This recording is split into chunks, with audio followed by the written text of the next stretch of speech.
Kita mau rasakan Roh Kudus hadir saat ini. Setiap pribadi dilawat olehnya. Haleluya.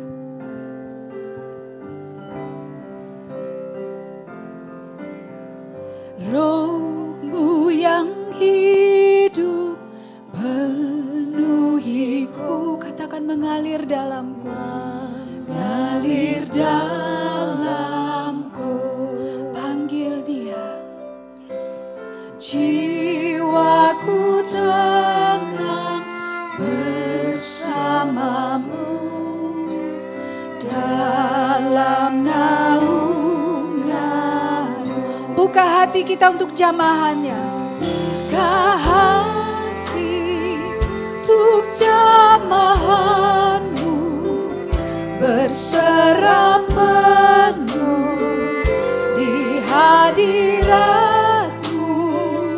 Kau ambil alih seluruh hidupku di altar-Mu,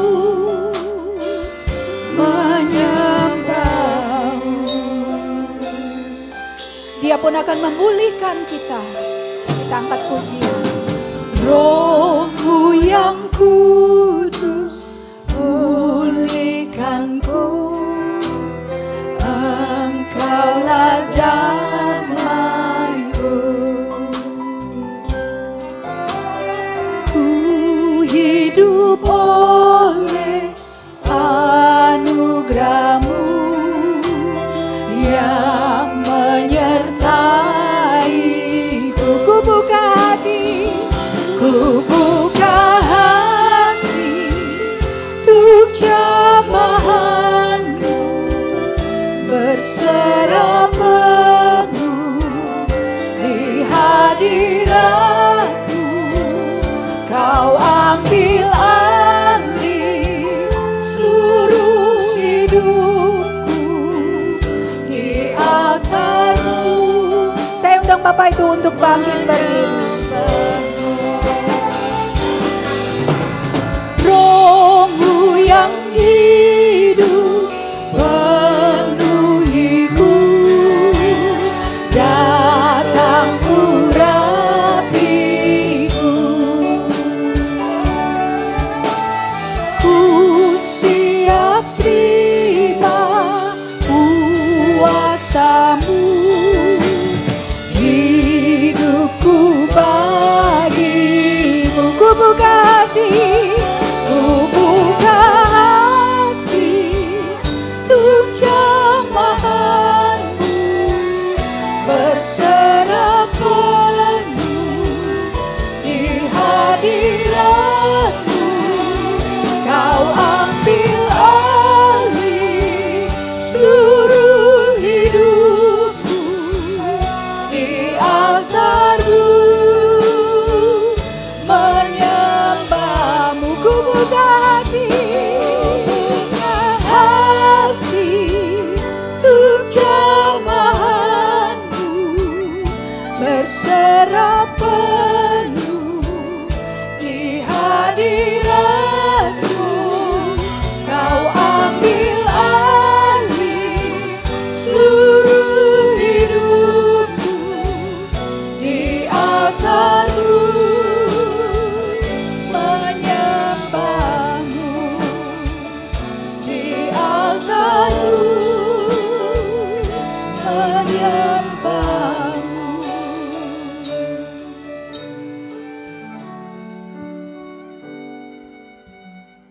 Saudara kekasih, mari kita berdoa. Bapa Sorga, kami mengucap terima kasih pada hari ini. Engkau baik, bahkan sangat baik buat kami Tuhan. Terima kasih Bapa, hari ini kami sudah berkumpul ingin memuji, memuliakan nama-Mu Tuhan. Kami percaya Tuhan, Engkau bertahta di atas puji-pujian kami. Engkau ditinggikan, Engkau yang dimuliakan. Bapa, kami percaya Engkau hadir bersama-sama dengan kami Tuhan. Berkati kebaktian hari ini Tuhan. Yang melayani maupun yang dilayani Tuhan, pimpin lewat Roh Kudus-Mu Tuhan. Terima kasih Bapa, pada hari ini Tuhan, ada sepasang kekasih Tuhan, sepasang anak-Mu Tuhan, masuk di dalam pemberkatan nikah yang kudus. Kami percaya Tuhan, Lewat hamba-Mu Tuhan, Pendeta Revi Ohandatu Tuhan, Kau urapi semua Roh Kudus Tuhan, pimpin Tuhan. Lewat firman-Mu kami percaya kuasa-Mu lebih besar dari segala-galanya. Untuk pedoman hidup kami Tuhan, kami serahkan ke tangan-Mu. Firman-Mu adalah Engkau adalah firman. Kami memulai ibadah dalam nama Yesus Kristus. Haleluya. Amin. Jemaat dipersilakan untuk duduk kembali. Terima kasih Pak Teddy. Seperti yang kita akui di dalam doa kita, bahwa Tuhan itu sungguh baik. Amin. Kita mau angkat pujian. Dia sungguh baik. Haleluya.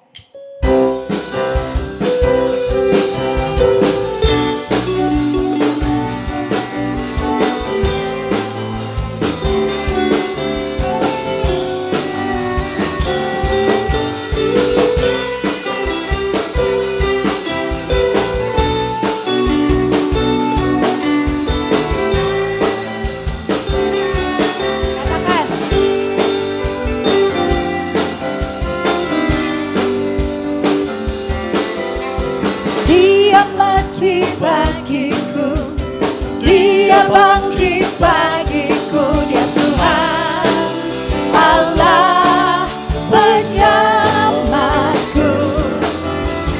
Kuasa maut dipatahkan, hidupku dipulihkan, Ya Tuhan Allah kemenanganku. Dia sungguh baik, Dia amat baik, Yesus, Dia baik bagiku. Dia sungguh baik, Dia amat baik, Yesus, Dia baik bagiku.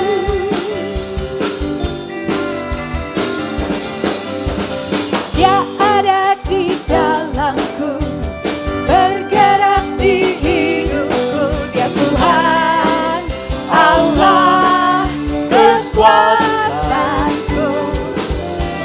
Dia penuhi hatiku dengan kuasa kasih-Nya, Dia Tuhan Allah kemenanganku. Katakan, He is so good, He is so good to you. He is so good to me.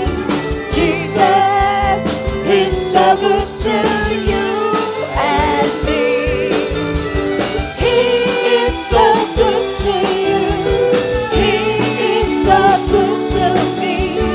Jesus is so good to you and me. Dia sungguh baik. Dia sungguh baik. Dia amat baik, Yesus, Dia baik bagiku. Dia sungguh baik, Dia sangat baik, Yesus, Dia baik bagiku. He is so good, He is so good to you. He is so good to me. Jesus is so good to you and me. He is so good to you. He is so good to me. Jesus is so good to you and me. Jesus is so good to you and me. Jesus is so good to you and me. Haleluya, haleluya. Bapak Ibu, hari ini memang Yanti dan Adi akan memulai rumah tangga yang baru. Dan di antara kita ada banyak rumah tangga yang sudah disertai sekian lama. Mungkin ada yang 5 tahun, ada yang 10 tahun, 20 tahun ya. Kita semua mengakui bahwa karena Tuhan hadir di dalam rumah tangga kita, maka semua badai bisa dilalui. Ada damai di dalam rumah tangga kita. Karena itu Bapak Ibu, saya mau mengajak untuk menyanyikan lagu berikut ini. Kita akan menyanyikan lagu Rayakan. Jadi memang kita merayakan Tuhan. Dan kita merayakan kehadiran Tuhan di dalam rumah tangga kita. Suami istri boleh pegangan tangan ya. Kita bangkit berdiri, kita angkat pujian. Rayakan.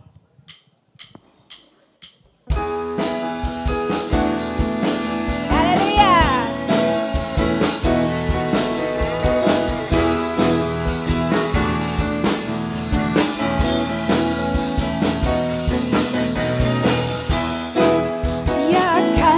Yesus rayakan,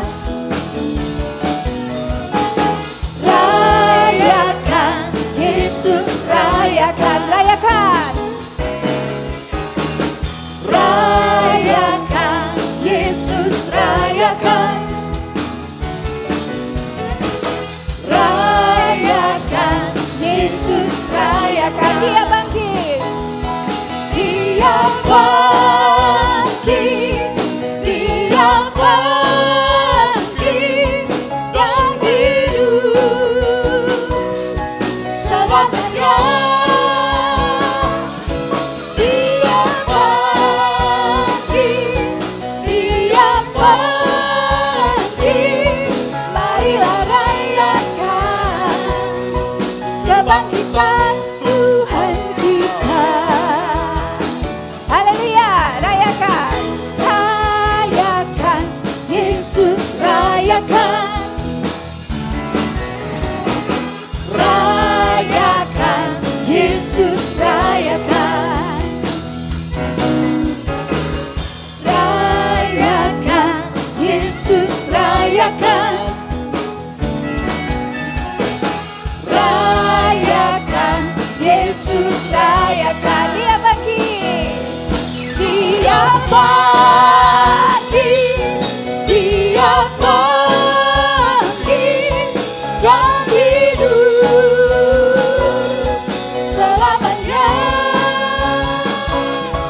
Dia bangkit, dia bangkit.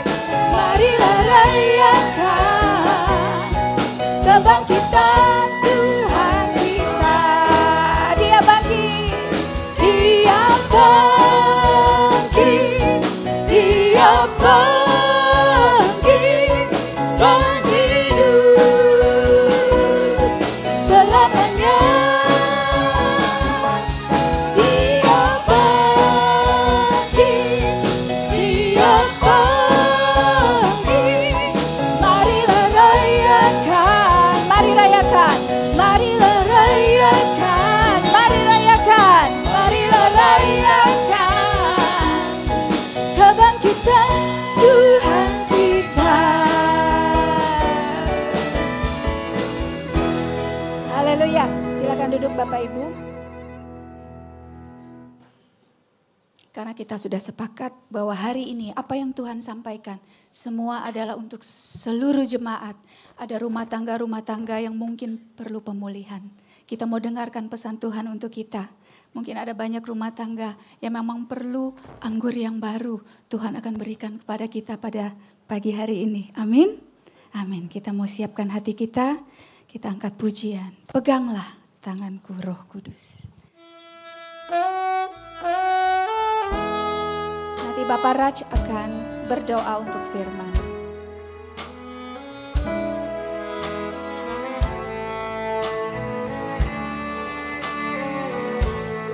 Peganglah tanganku Roh Kudus setiap hari. Ku tak dapat jalan sendiri tanpa Roh-Mu. Bawalah diriku ke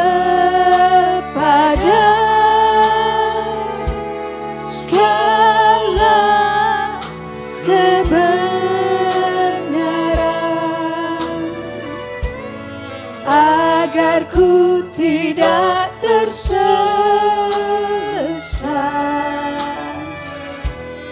mengikuti jalan-Mu. Kudus, kudus,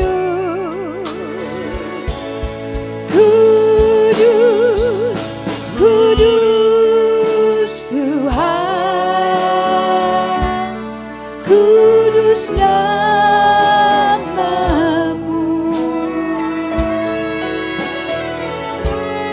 Ku beri syukur dalam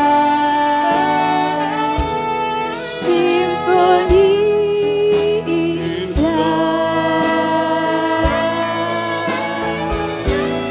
kudus, ajaib Tuhan, ajaib nama-Mu,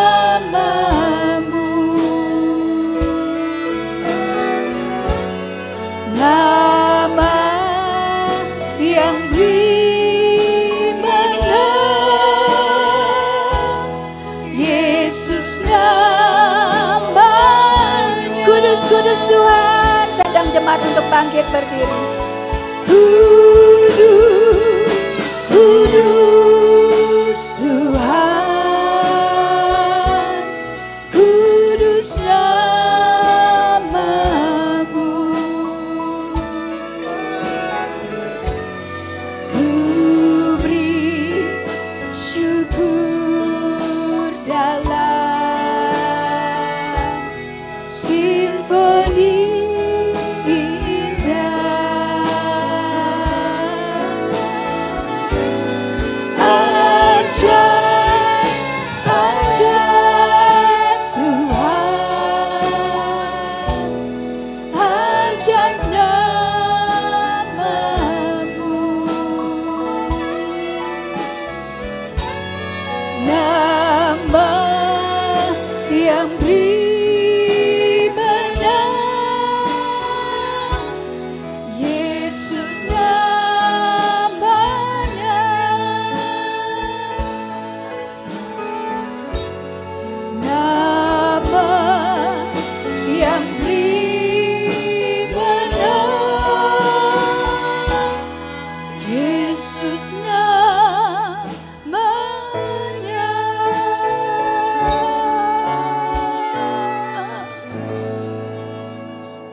Bapa, sebelum kami memulai, Bapa, ampunin kami, Bapa, kesalahan kami, Bapa. Kalau kami punya kesalahan, Engkau ampunilah.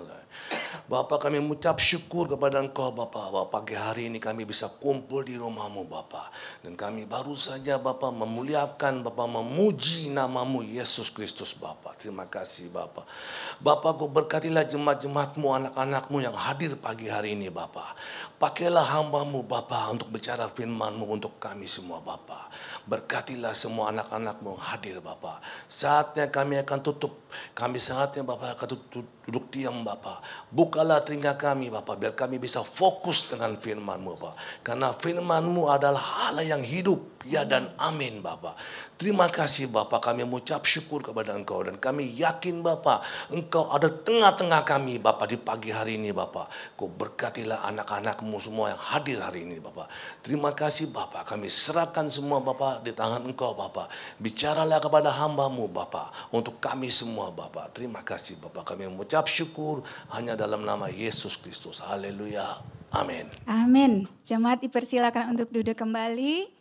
Dan selanjutnya kita akan mendengarkan firman Tuhan yang sudah dipersiapkan untuk kita melalui hambanya, Bapak Pendeta Revi Awandatu. Saya silakan. Haleluya.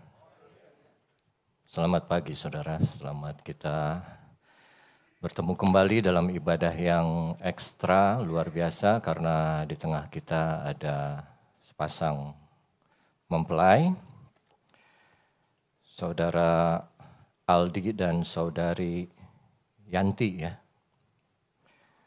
Sebelumnya saya ucapkan selamat datang juga kepada kedua keluarga besar yang hadir pada pagi hari ini. Dan sebelumnya saya ucapkan minta maaf ke kedua mempelai karena saya tidak sempat temui saudara berdua sebelum pernikahan, ya. Biasanya saya sempat menemui calon pengantin, tapi baru kali ini saya tidak sempat temui mereka, jadi minta maaf sebelumnya.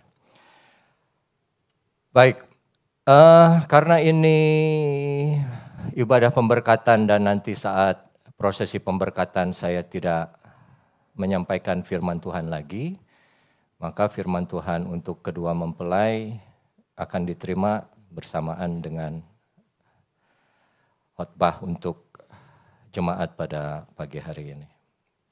Saudara, mari kita buka satu ayat di dalam Efesus, pasal yang ke-5.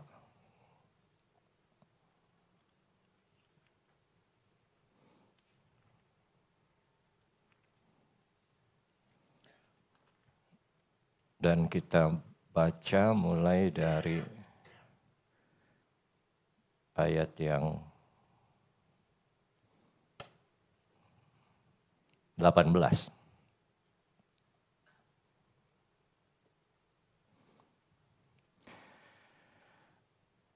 Kita akan baca terus ya. Demikian bunyi firman Tuhan. Dan janganlah kamu mabuk oleh anggur, karena anggur menimbulkan hawa nafsu. Tetapi hendaklah kamu penuh dengan roh.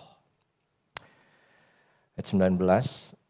Dan berkata-katalah seorang kepada yang lain dalam mazmur, kidung pujian dan nyanyian rohani. Bernyanyi dan bersoraklah bagi Tuhan dengan segenap hati. Ucaplah syukur senantiasa atas segala sesuatu di dalam nama Tuhan kita Yesus Kristus kepada Allah dan Bapa kita. Ayat 21. Dan rendahkanlah dirimu seorang kepada yang lain di dalam takut akan Kristus. Nah, ini pembahasan kita. Tapi kalau saudara mau baca satu ayat lagi ke bawahnya, hai istri, tunduklah kepada suamimu seperti kepada Tuhan. Tapi mari kita lihat di ayat yang ke-18. Nah, Paulus kembali menyampaikan kepada jemaat yang di Efesus untuk tidak mabuk oleh anggur, tapi penuh dengan roh. Kenapa dia bilang seperti ini? Karena anggur jelas kalau kita minum berlebihan bisa menimbulkan keadaan yang tidak sadar dalam kehidupan seseorang. Tapi saat itu juga penyembah-penyembah berhala, saat mereka menyembah patungnya, mereka juga menggunakan anggur di dalam prosesi ibadahnya sampai mereka mabuk. Dan disitulah mereka melakukan atau menyembah dewa-dewanya. Tapi Paulus bilang jangan.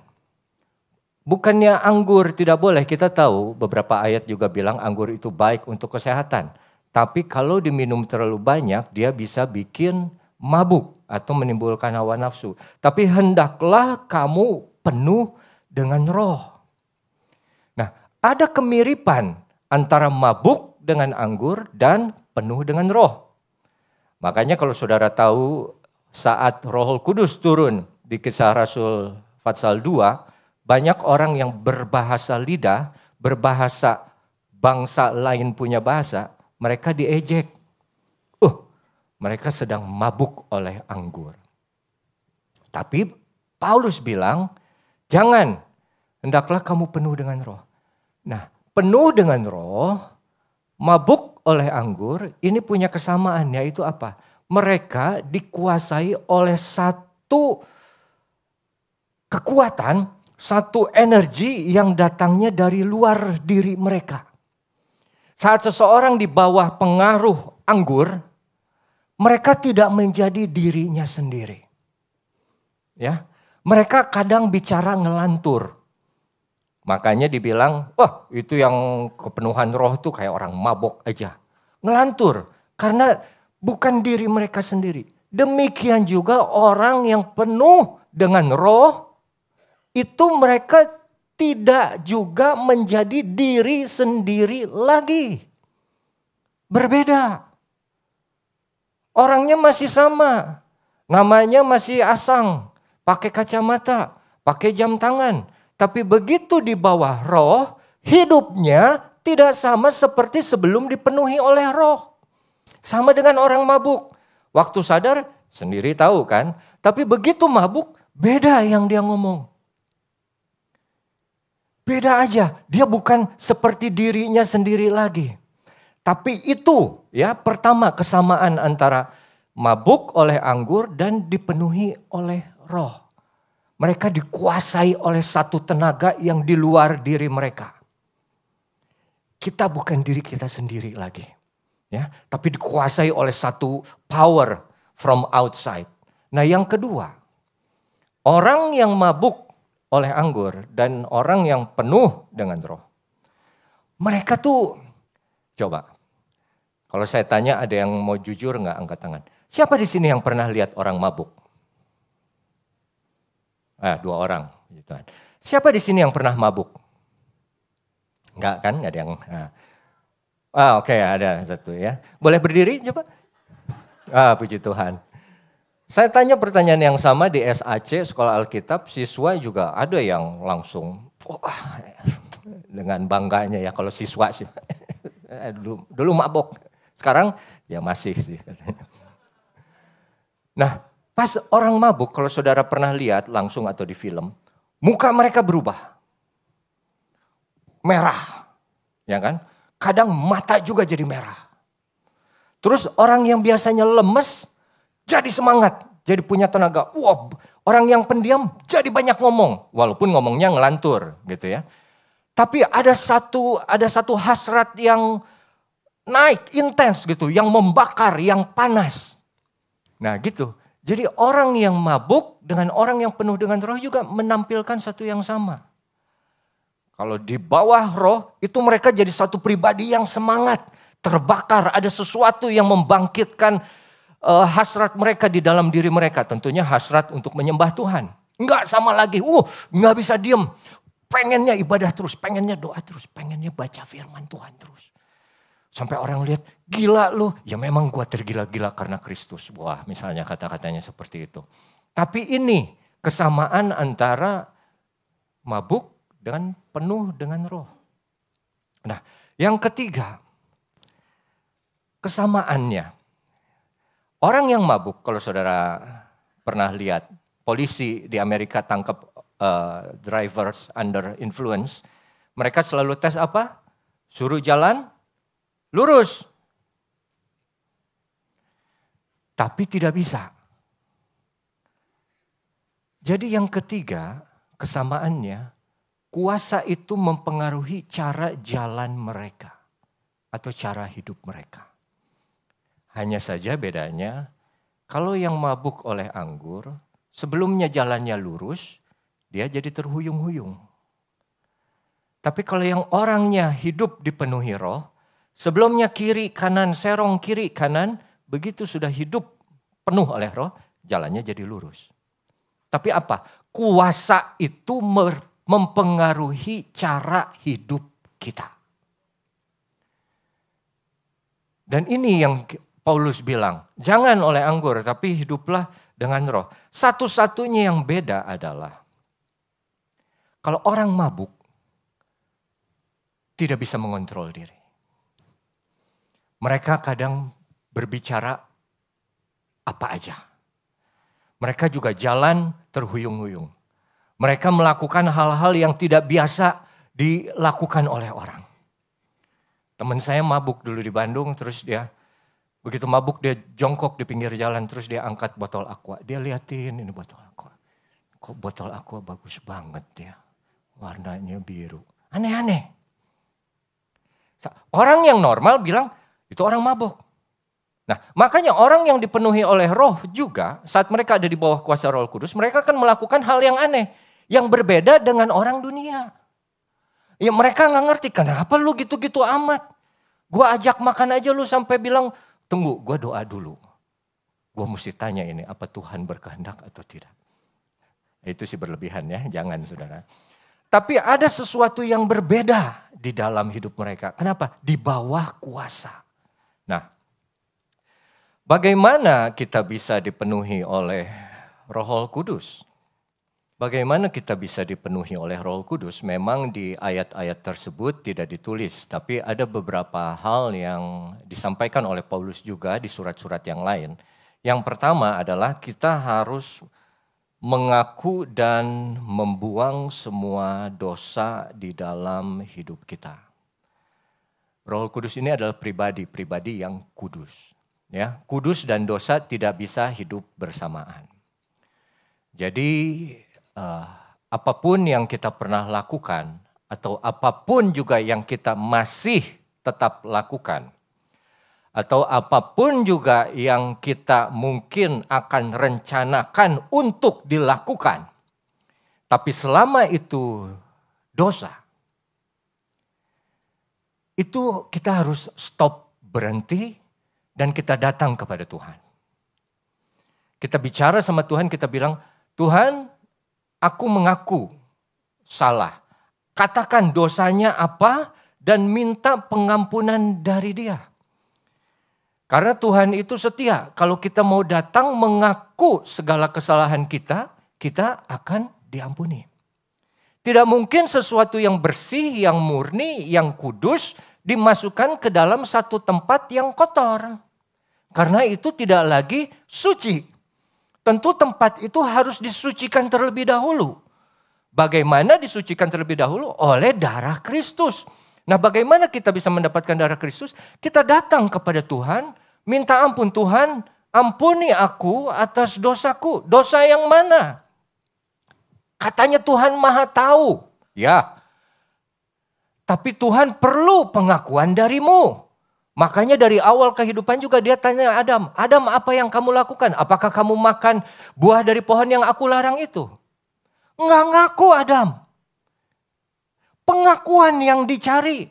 Waktu Kain membunuh Habel, Kain di mana adikmu itu? Apakah aku penjaga adikku? Tidak ngaku Kain. Dosa bukan sesuatu yang natural kita akui.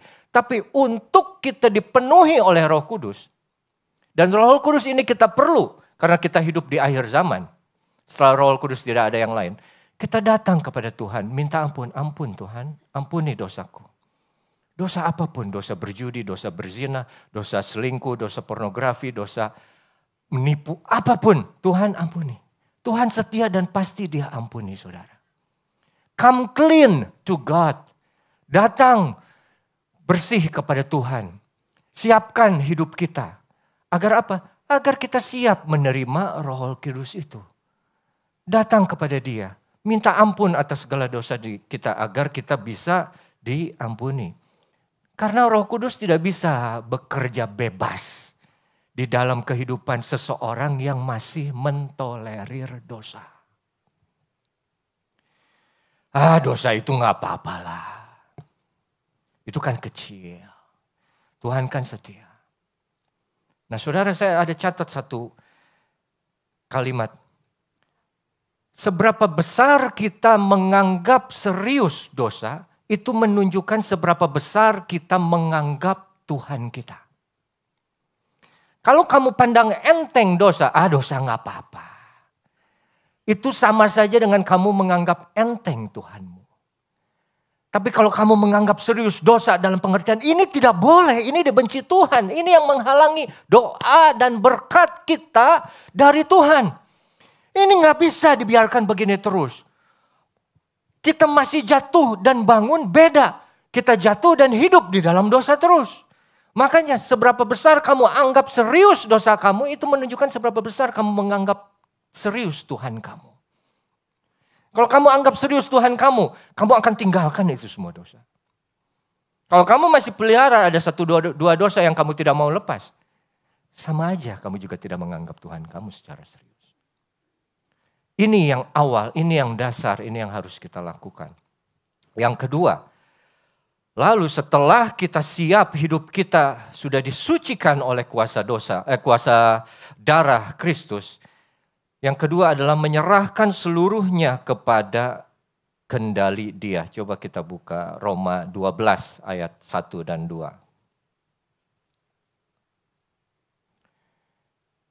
Karena itu saudara, demi kemurahan Allah, aku menasihatkan kamu, supaya kamu persembahkan tubuhmu sebagai persembahan yang hidup, yang kudus, yang berkenan kepada Allah.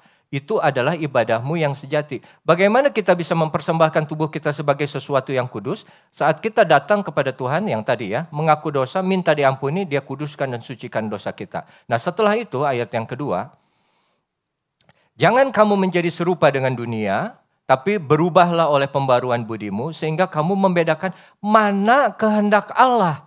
Apa yang baik, yang berkenan kepada Allah dan yang sempurna. Jadi setelah disucikan, dikuduskan, kehendak kita juga diserahkan kepada Tuhan. Seluruh area dalam hidup kita terbuka untuk Tuhan berkuasa di dalamnya. Tidak ada satu area yang kita pegang, yang kita tutup. Itu Tuhan, aku serahkan semua. Rumahku, semua kamarku. Asal jangan kamar yang di pojok sana Tuhan. 10 kamar aku serahkan. 1 kamar itu jangan kau masuk. Dan kita suka masuk situ. Karena di situ kita senang. Kita merasa seperti diri kita sendiri. Kita nyaman. Kita menghabiskan waktu terbanyak di situ. Kenapa? Karena di situ ada kesukaan kita. Karena di situ ada masa lalu kita. Karena di situ ada dosa-dosa yang kita masih suka kerjakan atau pikirkan. Yang lain aku serahkan. Tapi 1 kamar itu jangan. Kalau kamu ingin Tuhan berkuasa, Dia tidak pernah berkuasa sepenuhnya atas hidupmu selama masih ada 1-2 hal yang kamu tahan. Sedangkan kalau kita ingin Roh Kudus bekerja, all out, semua harus diserahkan. Nggak bisa ditahan-tahan. Semua harus jadi milik Dia. Semua. Bukan pikiran, bukan saja kehendak, bukan saja hati, tapi waktu, tapi talenta, tapi berkat, tapi hidup kita juga semua milik Tuhan. Semua diserahkan kepada Tuhan. Kenapa? Kan katanya mau dipenuhi, kan katanya mau dipimpin oleh Roh Kudus. Nggak bisa setengah-setengah. Karena Tuhan sendiri juga tidak setengah-setengah. Nah yang ketiga ya, setelah kita menyerahkan semuanya kepada kendali Dia, yang ketiga adalah, coba kita buka di Kolose 3 ayat 16. Mengizinkan atau membiarkan agar firman Tuhan atau perkataan Kristus diam dengan segala kekayaannya di antara kamu. Nah, kalau tadi saudara masih ingat ya, nggak usah dibuka Efesus 5 yang kita baca itu ya, yang di ayat ke-19. Ini sama dengan ini. Hendaklah perkataan Kristus diam di antara dengan segala kekayaannya di antara kamu, sehingga kamu dengan segala hikmat mengajar, menegur seorang akan yang lain sambil menyanyikan mazmur, puji-pujian, nyanyian rohani, mengucap syukur kepada Allah di dalam hatimu. Jadi yang ketiga, firman Tuhan itu penting. Kenapa? Karena dengan firman Tuhan diam dengan segala kekayaannya, kita bisa menyanyi, memuji, dan mengucap syukur. Bagaimana firman Tuhan bisa tinggal dengan segala kekayaannya? Pertama harus dibaca. Kedua harus dipelajari dan direnungkan. Yang ketiga harus dilakukan. Itu baru firman Tuhan tinggal dengan segala kekayaannya. Kamu cuman baca doang, kamu cuman dengar doang, belum tinggal dia dengan seluruh kekayaannya. Kenapa? Karena justru kekayaan firman Tuhan akan nyata saat kita kerjakan firman Tuhan. Tapi bagaimana kita mau kerjakan firman Tuhan kalau kita nggak ngerti? Nah, untuk kita mengerti, kita perlu dituntun oleh Roh Kudus. Makanya saat baca, ada beberapa jemaat juga di sini, setelah dengar firman Tuhan, mereka selalu renungkan sendiri. Mereka pikir, aduh Tuhan, ini apa remanya untuk saya? Dia renungkan. Dia coba cari. Habis itu dia lakukan. Baru itu tinggal dengan segala kekayaannya. Kalau cuma dibaca hanya teksnya saja yang saudara hafal. Dia tidak pernah tinggal dengan sungguh-sungguh. Nah, yang keempat atau yang terakhir. Ayat yang Galatia 2 ayat yang ke-20.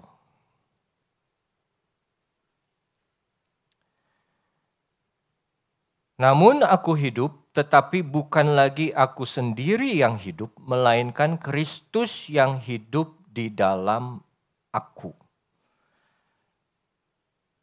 Sebuah gelas yang akan diisi oleh satu bahan yang baru, dia harus dikosongkan dulu dari yang lama.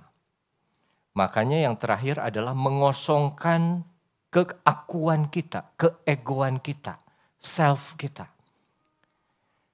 Ini memang seperti klise, tapi banyak pertikaian terjadi di dalam kehidupan kita karena orang masih mempertahankan egonya. Apalagi kalau di departemen, di menteri, kementerian segala macam disebutnya ego sektoral. Gua yang lebih tinggi dong, mestinya dia yang datang ke gua. Gua yang lebih berkuasa, mestinya dia yang nyapa gua. Ego. Tidak ada orang yang mengosongkan dirinya seperti Tuhan Yesus mengosongkan dirinya. Nah, yang kita mau pelajari atau khususnya buat kedua mempelai dari 4 hal yang tadi saya sampaikan. Pertama adalah, masih hafal nggak tadi apa nomor 1? Enggak kan? Wajar karena memang begitu ya, pikirannya udah diresepsi nanti sore. Ayo, apa jemaat tadi yang pertama? Ya, mengaku dosa kita dan meminta ampun. Dalam kehidupan pernikahan juga harus seperti itu. Dalam pengertian, saat kita mau, pacaran sudah berapa tahun? Dah, kok nanya? Aldi aja. 3. Kenal? Kenal 1 tahun. Ya kan? Habis itu pacaran 3 tahun kan? Jadi 4 tahun ya total ya. Nah, sebelum hidupnya masuk ke dalam pernikahan, ini kedua mempelai harus datang mengaku dong. Harus terbuka. Jangan ada yang ditutup-tutupi. Misalnya dulu sebelumnya nih aku pernah melakukan apa. Ya itu masa lalu tapi perlu. Jangan sampai ada satu cerita. Ya, Maya dicerai, Maya ada lagi yang namanya Maya ya. Tapi udahlah ya, kadung Maya ya. Maya diceraikan oleh Anton. Ya aduh ada lagi Anton. Maaf. Nggak disengaja tapi itu yang keluar. Kadang kalau nggak mikir gitu ya. Maya diceraikan oleh Anton setelah malam pernikahan. Kenapa? Karena setelah malam pernikahan baru diketahui Maya ini mantan lelaki. Ada kan? Pernah kan? Ada. Nah kenapa? Karena itu tidak mengaku sebelumnya. Coba mengaku, terbuka. Nih aku ada penyakit. Ini nih, apa namanya? Lambung. Jadi nanti kalau nikah sama aku bakal sering gitu ya. Keberatan nggak gitu? Nggak apa-apa lah. Nah itu enak kan? Kenapa? Karena aku juga suka gasnya keluar dari belakang gitu. Putut. Enak, betul. Ya kan? Jadi nggak ada surprise, nggak ada kejutan. Bener nggak? Ya bener nggak? Yanti kan nggak mau nanti pas sudah nikah sebulan terus ada yang ngetok di pintu rumah. Begitu dibuka terus ada satu perempuan sama satu anak kecil datang. Terus nawarin dagangan sih sebetulnya. Bukan ngaku saya istri sama anak, enggak. Tapi maksudnya come clean, datang dengan bersih. Ya, karena apa? Kan mau mulai hidup yang baru kan, namanya kan ini hidup yang baru tuh. Nah, kalau mau hidup yang baru ya apapun yang pernah ada sebelumnya ngaku. Ini aku dengan segala kekurangannya. Bisa nggak terima aku? Oke, kalau itu ya kita baru jalan ke langkah berikutnya. Nah, yang kedua, menyerahkan diri seluruhnya kepada kendali Tuhan. Semua harus terbuka, tadi saya bilang, untuk Tuhan. Nah, Aldi juga tentunya nanti setelah nikah sama Yanti, semua harus terbuka. Tidak bisa ada yang ditutup-tutupi. Apa yang Aldi dapat, misalnya gaji besarnya berapa, itu Yanti harus tahu. Oh, udah dikasih tahu? Hah? Adi? Oh, bukan Aldi? Mohon maaf ya, mungkin ini karena kita nggak ketemu sebelum pernikahan ya. Adi dan Yanti. Ya, nanti langsung angkat tangan aja kalau ini. Tidak ada yang tidak bisa, lu ini gua kasih semua. Gua punya rumah ini. Lu boleh pegang, tapi rumah yang di Kemang gitu jangan ke sana. Nah, itu kan ada yang ditutupi. Ya. Kalau memang kamu sudah mengasihi dia apa adanya, kamu akan membiarkan diri kamu terbuka semuanya. Nggak ada yang sejarah kelam pun tetap harus diberitahukan karena tidak boleh ada yang ditutupi. Karena kebanyakan hal-hal yang ditutupi itu akan terbuka satu saat, sengaja atau tidak disengaja. Yang ketiga adalah biarlah firman Tuhan diam dengan semua kekayaannya. Kalau secara praktisnya di dalam pernikahan, hendaklah nanti kalian begitu nikah, saat bicara komunikasi satu sama lain suami dan istri, itu harus benar-benar didengar dan diterima. Jangan cuma didengar tapi dianggap angin lalu saja. Karena banyak orang, ya saya sih menikah belum lama ya, baru 19 tahun. Ini jas yang saya pakai juga jas waktu saya menikah. Tapi di sini ada orang tua Adi, orang tua Yanti kan udah mungkin bapak ibu tuh lebih tua dari almarhum ayah saya. Udah pengalamannya udah luar biasa lah itu komunikasi di antara pasangan itu. Tapi bagaimana kata-kata dari pasangan kita itu harus kita hargai. Kalau kita bisa menghargai kata-kata dari pasangan kita, itu firman Tuhan akan lebih mudah. Karena bagaimana kita bisa menghargai firman Tuhan kalau kata-kata istri atau kata-kata suami kita anggap angin. Ya.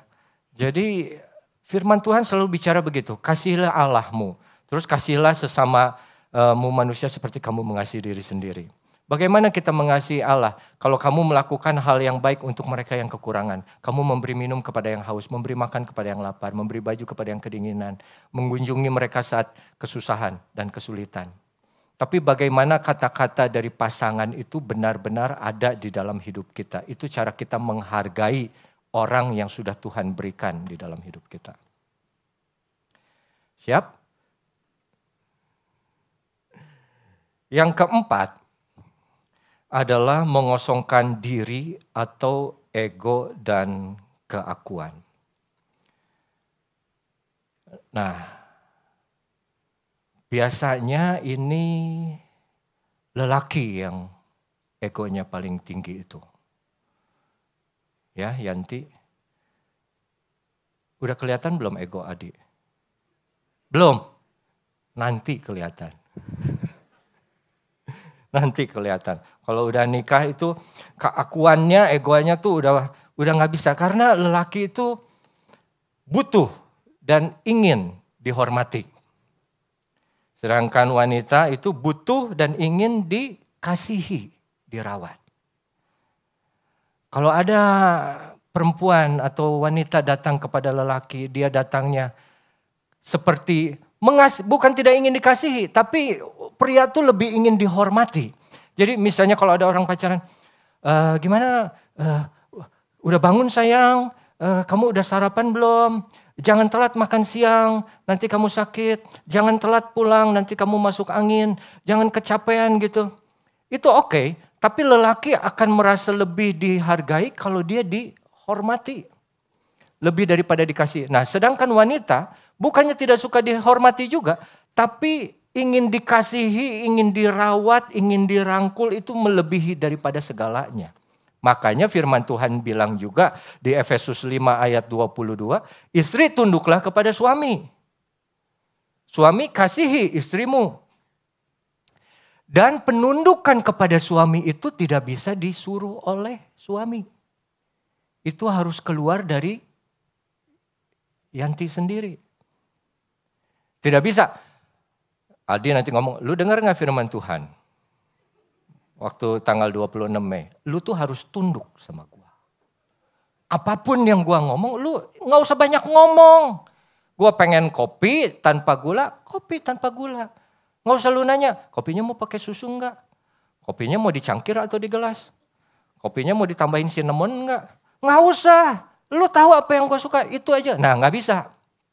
Itu penundukan diri kalau tidak datang dari Yanti sendiri, berat. Karena terus aja gontok-gontokan nanti. Begitu juga mengasihi. Lu tuh gimana? Ini manggil Koko apa? Sumur. Manggil Koko. Manggil Ade. Di, lu dengar gak firman Tuhan? Lu mesti mengasihi gua. Kalau lu gak peduli gua sih, gak ngasih kabar kemana lu pergi. Pulang gak bawa oleh-oleh kayak apa. Kerja, bawa bunga kayak apa. Coba sayangi istri. Apa? Firman Tuhan udah bilang begitu. Nah gak bisa. Karena ini langsung dari Tuhan. Bukan dari pasangan masing-masing. Adinya yang betul mesti mengasihi dia. Karena firman Tuhan yang bilang. Dan kalau dalam bahasa Inggrisnya mengasihi itu adalah cinta. Makanya dibilang cinta itu atau kasih itu bukan perasaan kan. Tapi keputusan atau tindakan, komitmen. Karena kalau kita ngomong perasaan nanti perasaan mah bisa berubah ya. Begitu udah nikah 3 tahun, 5 tahun, kita ternyata tahu ini apa istri kita atau suami kita begitu tidur suka ngorok. Belum ngoroknya juga nggak cuman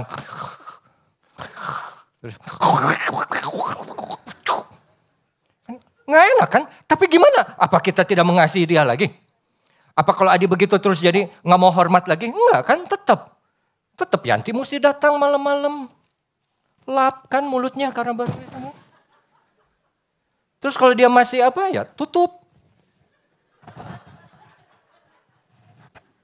Begitu kan? Karena keputusan nggak bisa berdasarkan perasaan, udah komitmen saudara berdua. Nah, saya tidak akan panjangkan lagi firman Tuhan, tapi kalau kita coba baca saja ya, saya akan tutup dengan baca firman Tuhan dari Efesus 5 ayat 22. Hai istri, tunduklah kepada suamimu seperti kepada Tuhan, karena suami adalah kepala istri, sama seperti Kristus adalah kepala jemaat. Dialah yang menyelamatkan tubuh. Karena itu sebagaimana jemaat tunduk kepada Kristus, demikian jugalah istri kepada suami dalam segala sesuatu. Hai suami, kasihilah istrimu seperti Kristus telah mengasihi jemaat dan telah menyerahkan dirinya baginya untuk menguduskannya sesudah ia menyucikannya dengan memandikannya dengan air dan firman. Supaya dengan demikian ia menempatkan jemaat di hadapan dirinya dengan cemerlang, tanpa cacat atau kerut, atau yang serupa itu. Tapi supaya jemaat kudus dan tidak bercela. Demikian juga suami harus mengasihi istrinya sama seperti tubuhnya sendiri. Siapa yang mengasihi istrinya, mengasihi dirinya sendiri. Sebab tidak pernah orang membenci tubuhnya sendiri tapi mengasuhnya, merawatnya. Sama seperti Kristus terhadap jemaat. Karena kita adalah anggota tubuhnya. Sebab itu laki-laki akan meninggalkan ayah dan ibunya dan bersatu dengan istrinya. Sehingga keduanya itu menjadi satu daging. Ayat yang ke-32. Rahasia ini besar, tapi yang aku maksudkan ialah hubungan Kristus dan jemaat. Jadi di dalam hubungan suami istri yang tadi kita baca, itu rahasia yang besar menggambarkan antara kita sebagai gereja dengan Kristus. Kristus mengasihi kita. Kristus memberikan nyawanya untuk kita. Mempelai dia, gereja Tuhan. Dan bagian kita adalah apa? Tunduk kepada Tuhan. Dalam segala hal, tanpa syarat. Kalau kita melakukan itu semua, kalau Adi dan Yanti melakukan itu semua, pernikahan kalian akan menjadi pernikahan yang diberkati oleh Tuhan. Kenapa? Karena ada firman yang hidup di dalam pernikahan kalian. Baik saudara, mari kita berdiri, kita akan berdoa.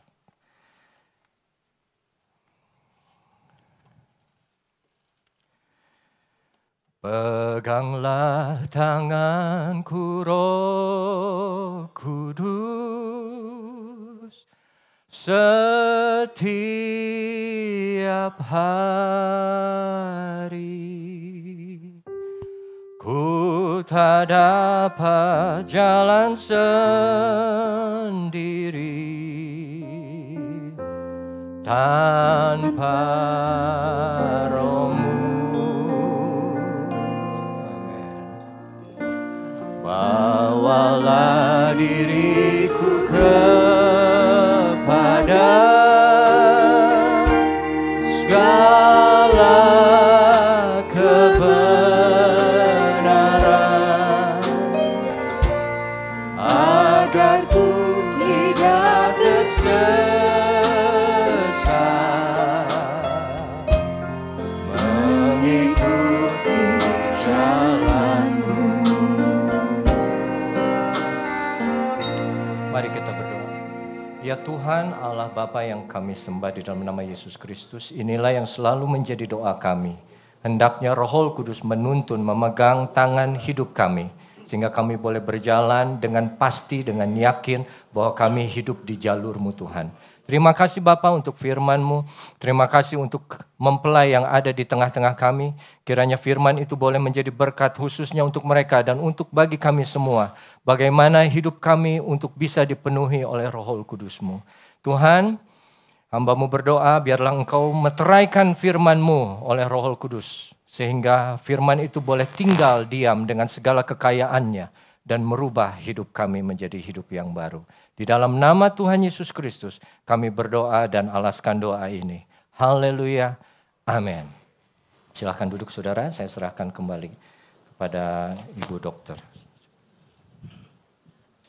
Haleluya, kita sungguh diberkati melalui firman Tuhan yang memperbarui komitmen kita kepada Tuhan kita. Komitmen untuk tunduk dan kita akan diberkati. Terima kasih kepada hamba-Nya, Tuhan terus akan pakai, semakin heran untuk pekerjaan Tuhan. Dan Bapak Ibu, sebelum kita memberikan persembahan, mari kita akan berdoa. Allah Bapa yang mengasihi kami dan terus menyertai dan melindungi kami. Kami mengucap syukur dan berterima kasih untuk kebaikan Tuhan kepada kami. Dan kami mengucapkan syukur untuk kesempatan kami boleh memberi untuk ikut serta di dalam pekerjaan Tuhan. Kami memberi dengan sukacita. Terima kasih Bapa, di dalam nama Tuhan Yesus kami berdoa mengucap syukur. Haleluya. Amin. Kita angkat pujian, begitu besar kasih Allah pada kita.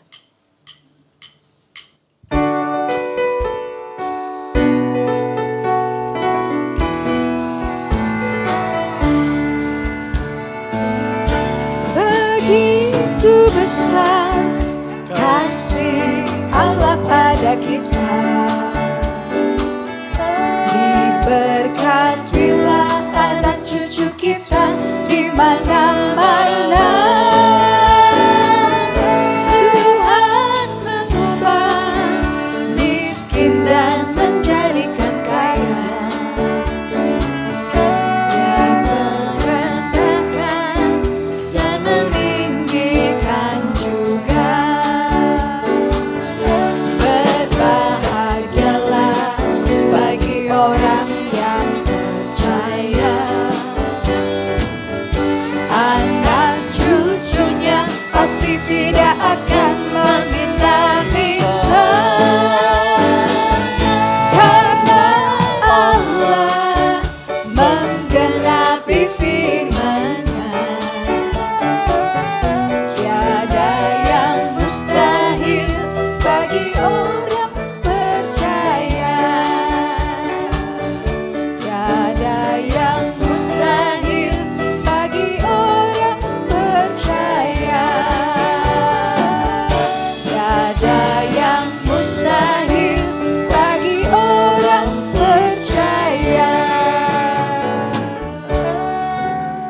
kasih untuk persembahan dari Bapak dan Ibu sekalian. Dan saya undang Bapak Ibu untuk bangkit berdiri. Kita mau tutup dahulu kebaktian kita. Kita mau angkat pujian.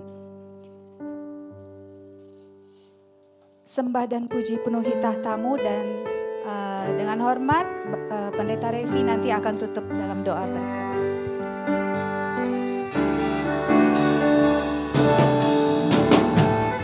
Sembah dan puji penuhi tahtamu, sembah dan puji penuhi tahtamu,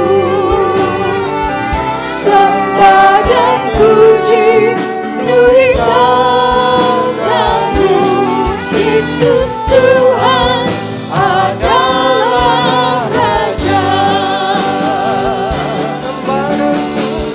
Sembah dan puji penuhi tahtamu, sembah dan puji penuhi tahtamu, sembah dan puji penuhi tahtamu. Yesus Tuhan adalah Raja. Yesus Tuhan adalah Raja. Yesus Tuhan adalah Raja. Amin. Haleluya. Ya Bapa dalam surga, ini yang menjadi pengakuan kami bahwa putramu Yesus Tuhan adalah Raja. Raja dalam hidup kami. Raja yang sudah memberikan hidupnya ganti hidup kami. Bersyukur untuk semua yang Dia sudah perbuat, sehingga kami boleh memiliki hidup yang baru. Dengan Roh Kudus-Mu, kami boleh menjalankan apa yang Kau sudah percayakan di dalam hidup kami. Semua pelayanan, semua kepercayaan, semua tanggung jawab boleh kami kerjakan untuk-Mu Tuhan, karena Roh Kudus yang memimpin kami. Bapa dalam surga, kami bersyukur kami boleh ada pada pagi hari ini di dalam ibadah. Kami diberi kesempatan untuk memuji, meninggikan satu nama di atas segala nama. Satu nama yang layak menerima segala pujian, hormat, syukur kami, yaitu nama Yesus Kristus. Terima kasih Tuhan untuk Roh Kudus-Mu yang Kau berikan untuk menjadi penolong dan penghibur kami. Saat kami melangkah, saat kami berjalan, hidup di bawah pimpinan Roh Kudus, kami percaya kami boleh melewati semuanya. Kami boleh senantiasa dikuatkan, kami boleh senantiasa dihiburkan oleh karena kuasa Roh Kudus yang ada di dalam kehidupan kami semua. Bapa dalam surga, hamba-Mu berdoa pada pagi hari ini untuk setiap umat yang datang dengan segala beban yang berat, dengan segala masalah. Kiranya Engkau melihat ke dalam isi hati mereka. Kau lihat kesungguhan hati mereka. Kau lihat ketaatan, kesetiaan mereka. Sesuai janji firman-Mu, tangan-Mu yang berkuasa dan yang penuh kasih akan menolong setiap anak-anaknya yang senantiasa taat dan berserah kepadamu. Kiranya Engkau bukakan jalan, Engkau berikan jalan, Engkau selesaikan masalah yang ada di dalam hidup mereka. Sehingga mereka boleh menjadi pemenang karena Engkau yang bekerja di dalam kehidupan mereka. Untuk mereka yang sakit juga Tuhan, kiranya Engkau jamah setiap kekurangan, kelemahan yang ada di dalam tubuh mereka. Biarlah kiranya Engkau boleh angkat semua sakit penyakit itu dengan kuasa mujizat-Mu. Atau juga Engkau boleh memberikan kekuatan kepada mereka untuk melewati proses penyembuhan dan pengobatan yang harus mereka jalani. Kami tahu, kami sembah, kami hidup, kami percaya kepada Tuhan Yehova Rafa yang menyembuhkan dan Yehova Jireh yang mencukupkan. Terima kasih Bapa, terima kasih. Kami juga berdoa untuk Ibu Gembala yang tidak bersama dengan kami. Kiranya penyertaan-Mu Tuhan terus ada bersama dengan beliau. Sampai minggu depan kembali bersama dengan kami di dalam ibadah ini. Hamba-Mu juga berdoa untuk setiap staf penggembalaan yang ada di PDAMS ini. Engkau yang sudah percayakan, kiranya juga Engkau beri kemampuan, kekuatan, kesungguhan hati. Sehingga mereka boleh mengerjakan dengan baik, dengan maksimal apa yang sudah Tuhan percayakan kepada mereka. Hamba-Mu juga berdoa untuk setiap hamba-hamba yang melayani pada ibadah pagi ini khususnya. Kau juga berkati mereka. Jerilalah dalam melayani Engkau, tidak akan pernah sia-sia. Terima kasih Tuhan, terima kasih Bapa. Dan sebentar sekarang saudaraku, kita akan pulang. Tapi kita akan pulang membawa berkat dan rahmat dari Allah yang menjadi Bapa kita.